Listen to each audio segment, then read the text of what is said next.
All right, we're back with news. Gonna be a slightly shorter news day today. Some big stories, not a lot of stories, but some big stories, and we're also gonna catch up on some of the chat picks. We'll go through a bunch. Hey, while we're here, let's start some news. So let's talk about Respawn. So hundreds of jobs at Respawn have been lost. This is Andy Robinson, VGC. So layoffs at Respawn. Up to 400 workers are said to have been laid off. Again, Andy Robinson, VGC. So EA has canceled 2 projects at Apex Legends Studio Respawn and reportedly laid off hundreds of workers across its entire business. I think they're keeping the Apex and Star Wars sections going, and they're reorganizing the entire rest of the company, which resulted in hundreds of jobs. Respawn announced it had made the decision to step away from 2 early-stage incubation projects and make some targeted team adjustments across Apex Legends and Star Wars Jedi. According to Bloomberg, these projects include an extraction shooter set in the Titanfall universe that was not close to release. Hundreds of staff have been laid off at Respawn as claimed, and further 200 to 300 across other departments at EA. As part of our continued focus on our long-term strategic priorities, we've made select changes within our organization that more effectively align teams and allocates resources in service of driving future growth. And they'll continue to work on Star Wars and Apex. But the EA shares declined more than 16% in January. I'm sure it hasn't gone up much since then. So this is basically confirmation, because there's another story, we'll pull this up now. Dexerto. So there was a couple weeks ago some rumors about a new Titanfall game. This was Callum Patterson, Dexerto, which turned out to be fake. So it was all fake rumors, and obviously this is confirmation, as far as we know, that there's no way there's another Titanfall in the works. Extraction. See, okay, so the Titanfall 3 extraction mode that they're talking about was in fact shut down, but there's no actual Titanfall 3 game in the works. So it's confirmed. Titanfall 3 keeps getting leaked and never happens. Again, there's always some new Titanfall reports coming out, but it looks like there's no way, with the amount of resources that they axed, that a Titanfall 3 is likely at all. Sucks. It's a bummer, because that's such a great series. Super underrated. In the mainstream, at least. Next, is Evil Dead getting shut down? The game Evil Dead, by the way. This is Chris Scully in BGC. So the game is no longer on the Epic Game Store and PS Store or PlayStation Store, sparking fears it could be shut down. Third anniversary is a couple weeks away as of the other day. So as spotted on the game's Reddit page by user the Patman117 and verified by VGC, the game has been removed from the Epic Game Store and the PlayStation Store. If players who have the PlayStation 4 or PS5 version in their library choose the view product option to see it on the PS Store, they get an error message saying it isn't available. Game of the Year edition is available on the PlayStation Store, but can only be found by searching for it on Google. If players search for it on the actual PlayStation website or through the on-console PS Store, the game doesn't appear in search listings. Game is currently available on Steam and Xbox at the time of writing. Players are concerned that its removal from Epic Games and the PlayStation Store may suggest a complete delisting is currently rolling out, followed by potential shutdown of its online services in the future. There was a follow-up that the delisting was confirmed by the studio itself, by Saber, Chris Scullion again. So they did release a statement. We can confirm we've begun the process of removing the game from digital storefronts. The publisher's statement reads, anyone who has purchased the game will still be able to play it as we plan to keep our servers online for everyone. This doesn't mean they're not going to shut it down soon, but they did confirm it's being delisted, and I don't see any point of keeping it going much longer if they're taking it out of stores completely. I wonder if there was some licensing stuff, but yeah, Friday the 13th got delisted very quickly.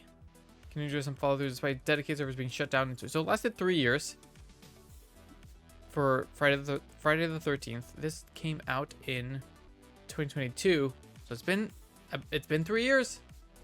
We'll see. But we played it for a little bit. It was kind of fun. There wasn't much to it, but it was a pretty good time. It was a little buggy, but you know, you get through it. Next, the PlayStation Store's top publisher, or one of the top publishers, by pre-orders in Q1 2025 was Microsoft. Would you look at that? It says Chris Cully in VGC again. So Microsoft was the top publisher on the PlayStation Store by pre-orders in Q1 2025, according to Microsoft. During an earnings call on Wednesday for the company's financial results for Q3 25, covering January to March. I feel like it's supposed to be Q1 because January to March is definitely not Q3. Microsoft CEO Satya Nadella noted that the company's games had the most pre-orders and pre-installs on both PlayStation Store and Xbox Store during that period. The company also reported that gaming revenue grew 5% compared to the same period the previous year, while Xbox content and services revenue grew 8%, driven by growth in Xbox Game Pass, Call of Duty, and Minecraft. However, it's also noted that Xbox hardware revenue declined 6% year on year, further highlighting the company's shift in strategy to remain in the hardware business, but also make its games available on multiple non-Xbox platforms. That's pretty wild. Just last week, we brought cloud gaming to LG TVs. Cloud gaming set new records, surpassing 150 million hours. 150 million hours on cloud gaming LG TVs. What? Reiterated Microsoft's plans to integrate AI across Xbox. No, thank you. Of course, they have Copilot and Muse. AI-driven sidekick. No, thank you. No, thank you. AI, no, thank you.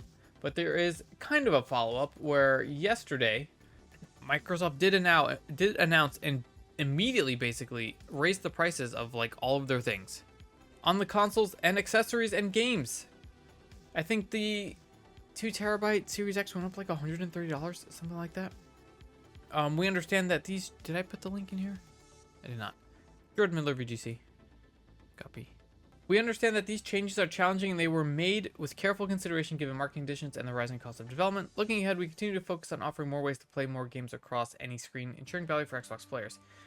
The value is definitely being pushed towards the cloud and streaming services, because there's absolutely no way in the year 2025 that a Series X regular console is worth $100 more than it was.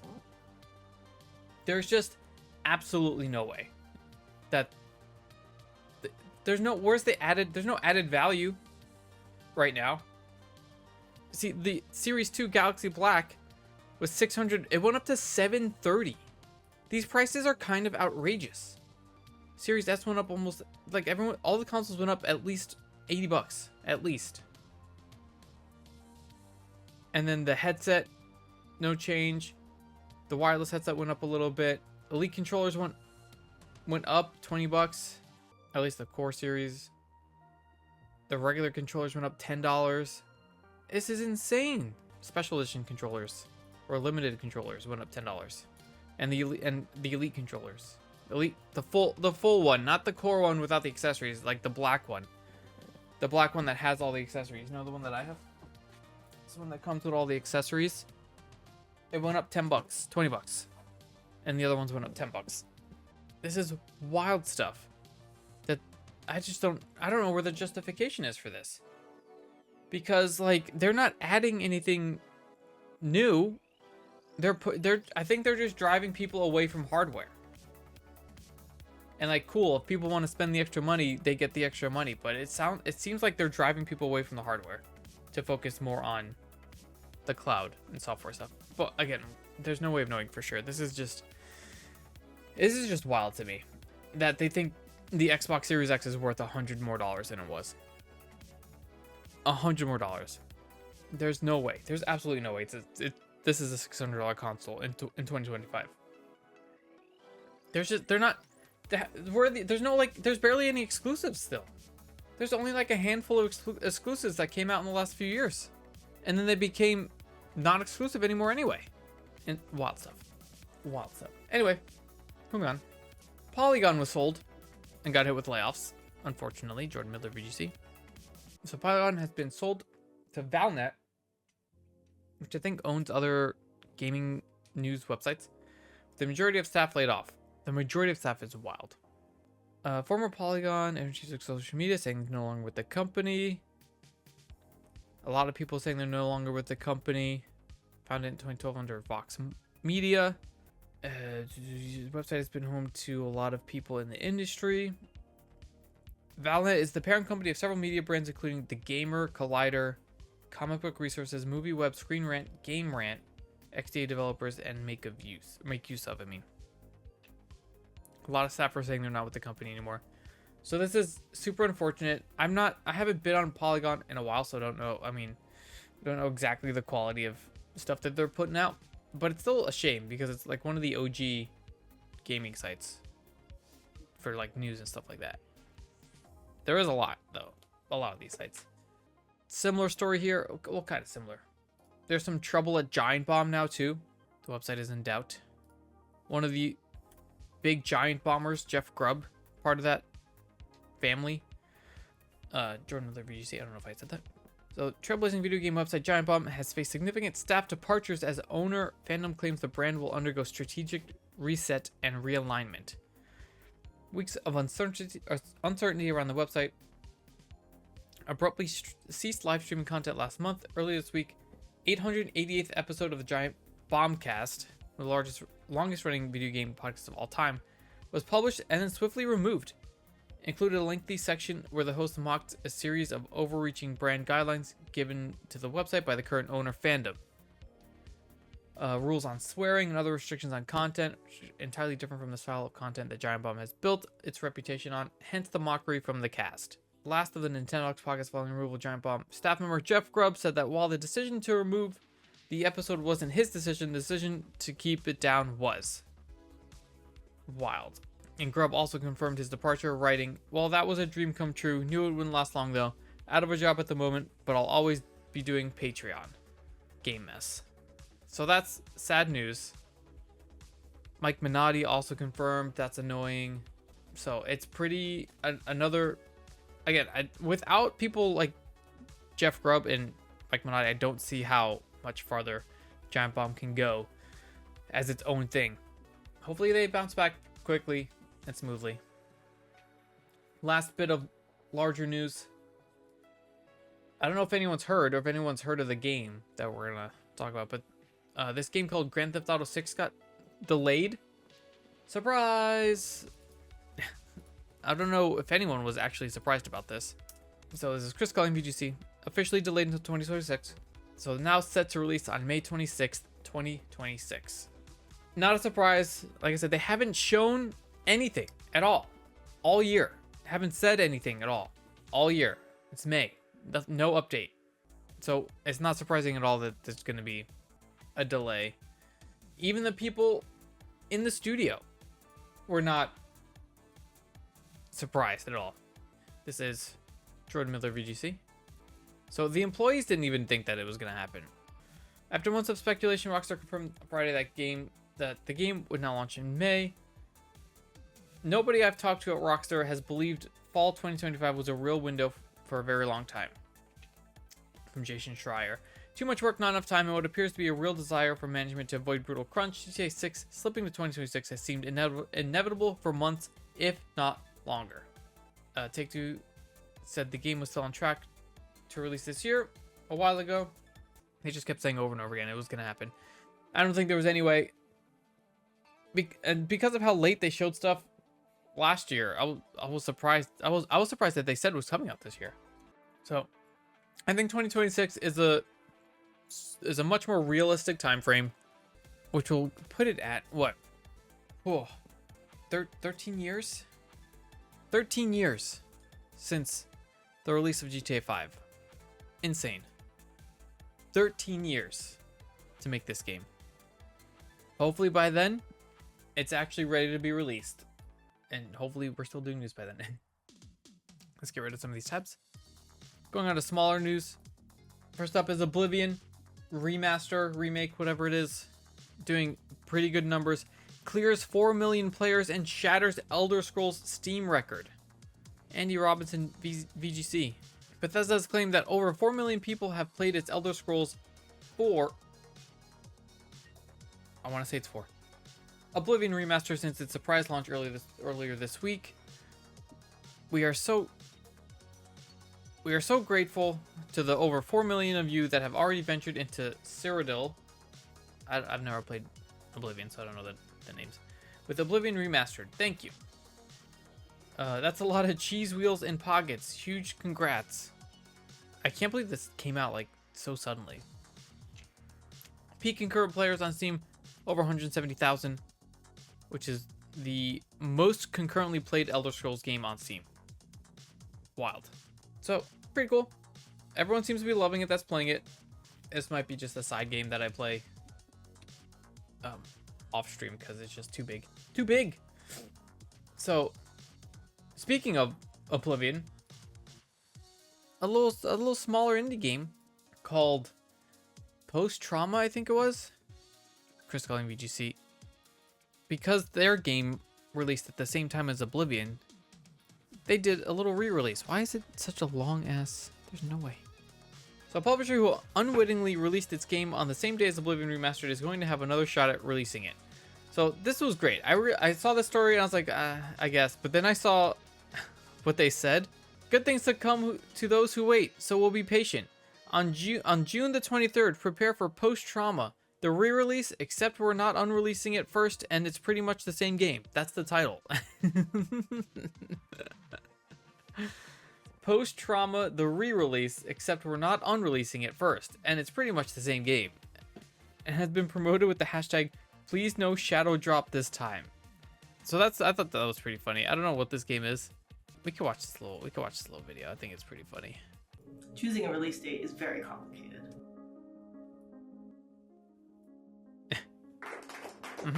Nice. You never know what happens when the day comes. Shadow dropped. Today?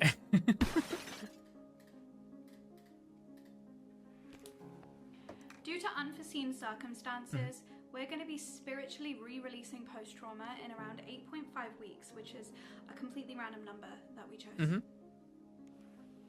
We're going to call the event Post Trauma, the re-release, except we aren't unreleasing, and it's going to be pretty much the same. So they calculated how long it would take to beat Oblivion. I'm Spartacus. There'll be giveaways, streams, and celebrations on this She's spiritually playing re-release Oblivion. day, so make sure you're there once you finish playing Oblivion, obviously. Shit, what the fuck? So That's actually the so game funny. is re-releasing, except it's not unreleasing at any stage before a re-release. So it's not really a re-release in practice, only spiritually. Yep. That's exactly it. It's genius. Genius. Absolutely brilliant. Brilliant. Brilliant. Really. It's brilliant, guys. Brilliant. That's brilliant. It's brilliant.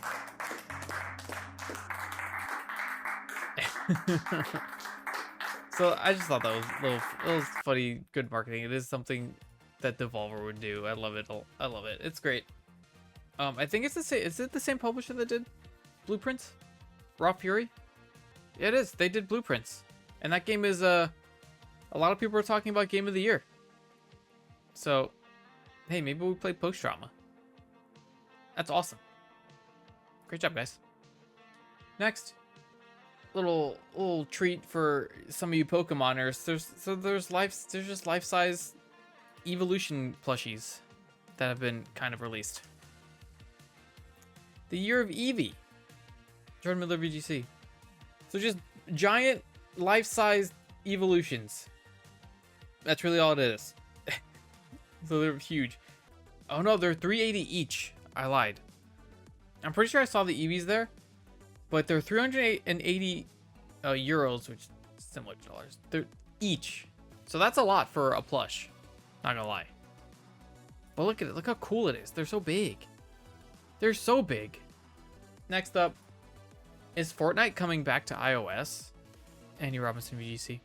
So there's been this ongoing thing of Epic versus Apple and their microtransaction sites and taking commissions off of purchase, so on and so forth. It was kind of wrapped up. So on Wednesday, Judge Yvonne Gonzalez Rogers ordered Apple to stop forcing a 27% commission on purchases made for iOS games and apps through web links, which developers had been using to avoid its store's payment charges. also ordered Apple to stop promoting messages, dissuading users from using the web link purchases, and ordered Apple to pay Epic Games attorney fees over the issue. More significantly, the judge stated that Apple had violated a 2021 injunction and that VP Alex Roman had outright lied under oath. The company could now face criminal contempt charges. Following the ruling, Fortnite maker Epic claimed a victory.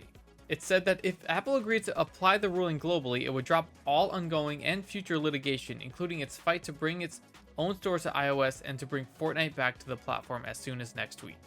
I don't think there's been any updates since, but there's potential for Fortnite to come back to iOS, and if that does, they about to make a whole ton of money because most people have iPhones, and kids love playing games on iPhones, and kids love Fortnite. So it's just they're just printing money, and that's basically it for the main stuff. We're gonna go try to catch up on a little bit of the chat picks here. Catching up on some chat picks. So there has been a release slash, I don't know if it's announced. This is Tech Radar. We talked about the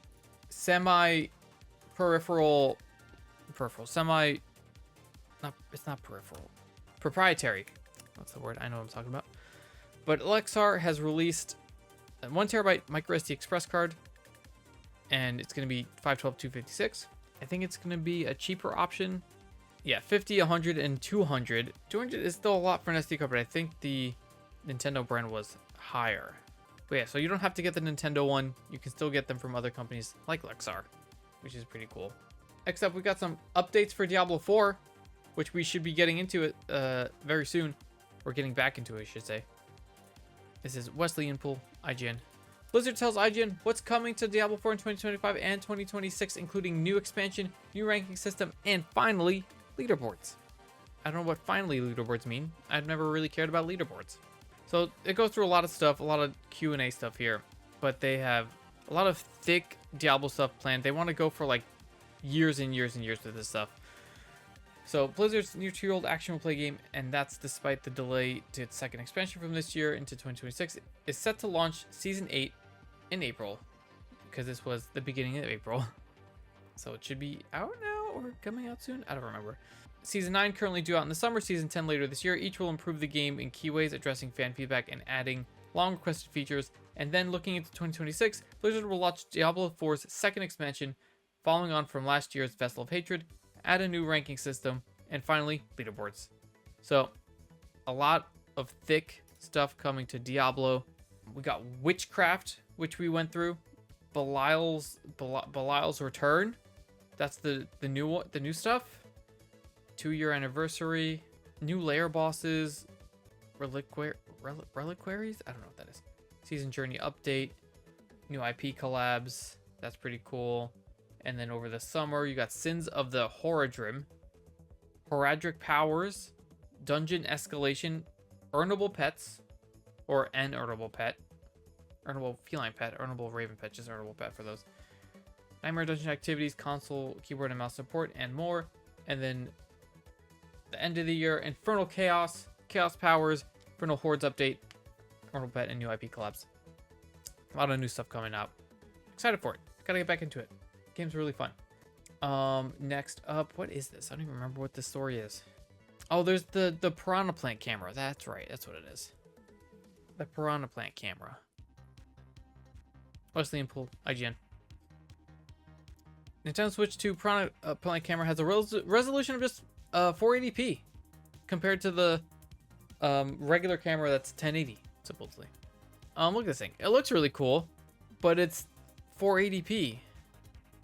Isn't 480p a crime nowadays? I wonder how possible it is for people to just like remove the Piranha housing and just put a better camera in there, you know? That's fun. I like the design of this. It'd be so much better if it was a higher resolution. Even 720 would be great. Next up, we got a Star Citizen update, because that game's been somehow alive still. This is Rich Stanton, PC Gamer. They can't keep getting away with this. Star Citizen has now raised over $800 million after 13 years, and it's still in alpha. That should be some sort of crime. It has raised over $100 million every year since 2022. That's too much money. Star Citizen began as a purely crowdfunded project, though for years now, CIG has funded the game through microtransactions, paid access to the alpha, subscription, merch, and prohibitively expensive spaceships. Despite this, CIG still considers all purchases a pledge towards making Star Citizen a reality. I don't know what more they're waiting for, honestly. I forget Mark Hamill's in this fucking game. I completely forgot about that they showed a while ago. So this is just this is too much. This is too much. I agree. This needs to stop. This is just too much. There should be some sort of rule about that. Next up, I don't know if there's been an update to this one. I haven't checked, but we can. But as of, I think, the beginning of the month, yeah, the 11th, all of Battlefront 2 was broken. I don't think there was an update. I think some of it might have gotten fixed, or they might have released a statement saying they're trying to fix it. Lincoln Carpenter, PC Gamer. But almost every single mode in Battlefront 2 was broken for a while, or might still be broken. For some reason, people want to just prevent other people from playing the game. I don't understand. Undergoing its own Jedi Purge and Sith Purge and Wookiee Purge. It's just a purge of any animate being in the galaxy. For the last few days, players have been reporting that Battlefront 2 has been left almost completely unplayable as hackers have managed to prevent any matches from starting in any of its game modes. Reports of hackers wielding ill-gotten admin powers in official Battlefront 2 servers date back months, but the issue has intensified within the last 2 weeks. Hackers are seemingly able to disable player spawns entirely, rendering the lobbies completely non-functional, as the game can never properly begin. 40 players on Battlefront 2 subreddit were describing servers for the game's 40-player mode like Galactic Assault Supremacy as being permanently hacked. Only co-op and smaller lobby game types playable while players are held hostage. Hackers have been spamming affected lobbies with abusive chat. What's the point? Why are they doing this? Heroes vs. Villains broke. Starfighter Assault broke. Every single game mode is completely broken. All but 2 threads on the front page. Heal Battlefront Store forums. A lot of cheaters, of course. I think there was an update that they said that they're going to try to fix it. I don't know if they did.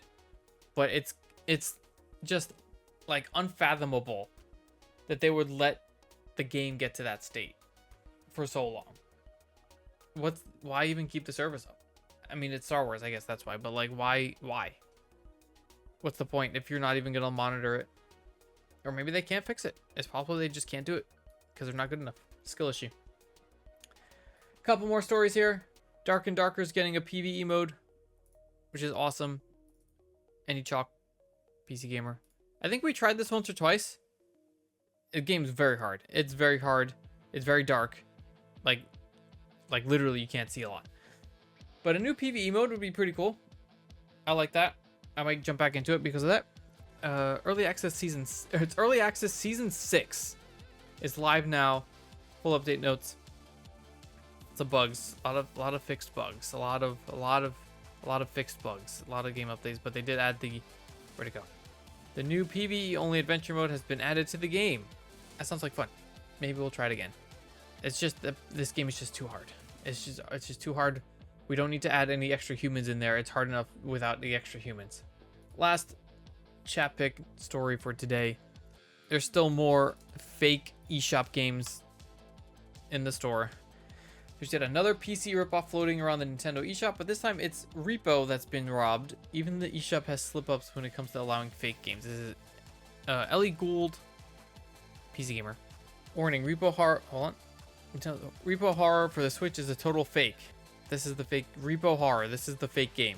It looks almost exactly like regular Repo. It felt off, very low quality and nothing like the official game I was expecting to see. Not to mention it wasn't published by Semiwork.